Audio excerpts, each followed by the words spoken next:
Welcome to Insidious Inc. They say psychologists are supposed to help you make sense of the darkest parts of your mind. But what if the darkness starts to look back?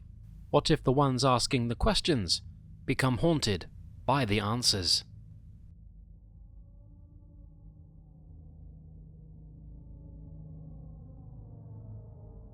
It started as a blessing. After years of face-to-face sessions, I finally landed a remote job doing teletherapy from home. No more office politics, no more late commutes in the rain. Just me, a cup of coffee, and my clients, each one a face in a tiny square on my screen. At first, it was perfect. Most of my clients were dealing with the usual things: anxiety, stress, and loneliness. But about 2 weeks in, I was assigned a new patient. The note from intake was short: history of trauma, disconnected from reality, prone to disassociation. Her name was Sarah. Our first session started like any other. She logged on a few minutes late, her hair damp like she'd just gotten out of the shower. She didn't say much at first, just stared into the camera like she wasn't sure I could see her. When she finally spoke, her voice was soft. "I don't think it's me anymore," she said. I thought she was speaking metaphorically, which was common in trauma survivors, but she wasn't being metaphorical. She explained it slowly, piece by piece. "It started with my reflection," she said. "It didn't move right, like it blinked before I did. I wrote it down, nodding like I always do. Then I replied to her. That can happen when someone's under extreme stress."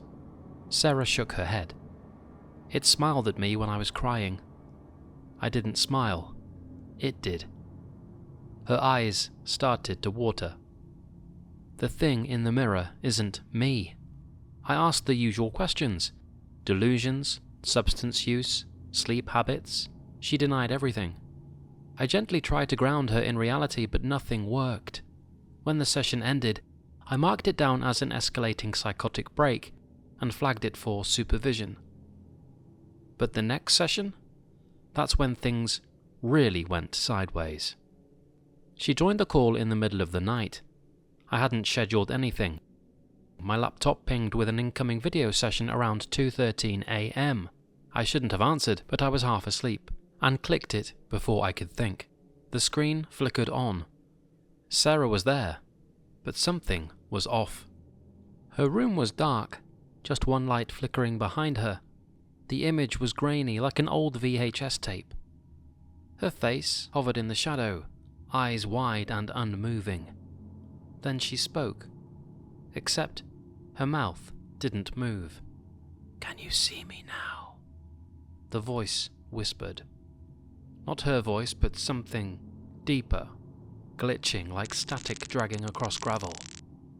I tried to end the call, but my mouse wouldn't move. The laptop froze, screen locked. The image of Sarah, or whatever it was, stared back at me. Behind her, the mirror on her wall caught something moving.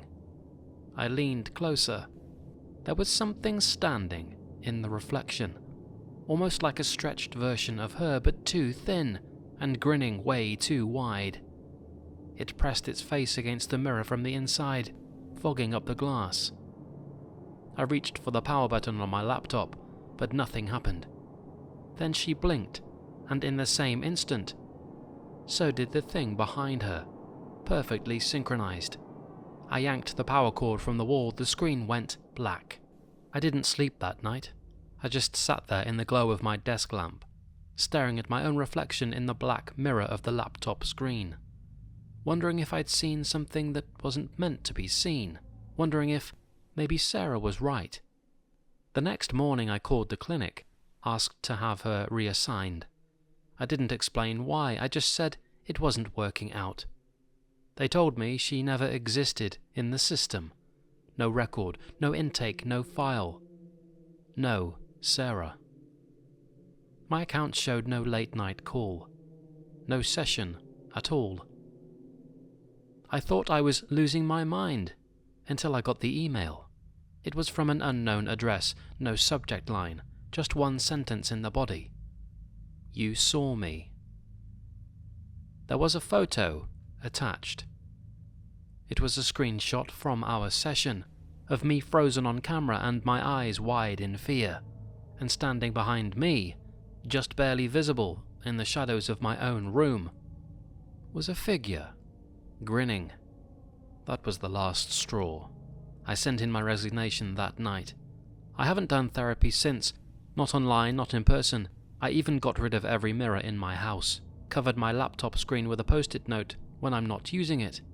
But some nights, especially when the house is too quiet, I hear the sound of static crackling in my headphones, even when nothing's playing. And sometimes, I see my reflection smile before I do.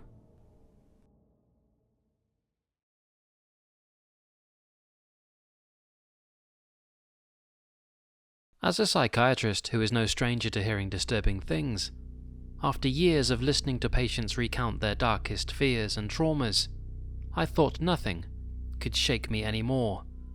Until I met Dr. Hall. He was a fellow psychiatrist, highly regarded and a skilled professional with years of experience. But there was something off about him. Something I couldn't quite place. His office in the oldest part of the building always felt wrong.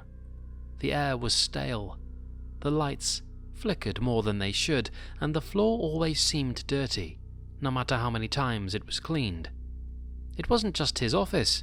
Dr. Hall himself was unsettling.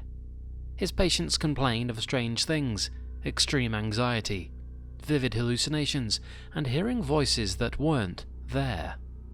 But what really got to me was the way Dr. Hall behaved. One day after a session, I asked him, "Dr. Hall, have you noticed anything unusual about your patients lately? They seem off." He didn't answer immediately.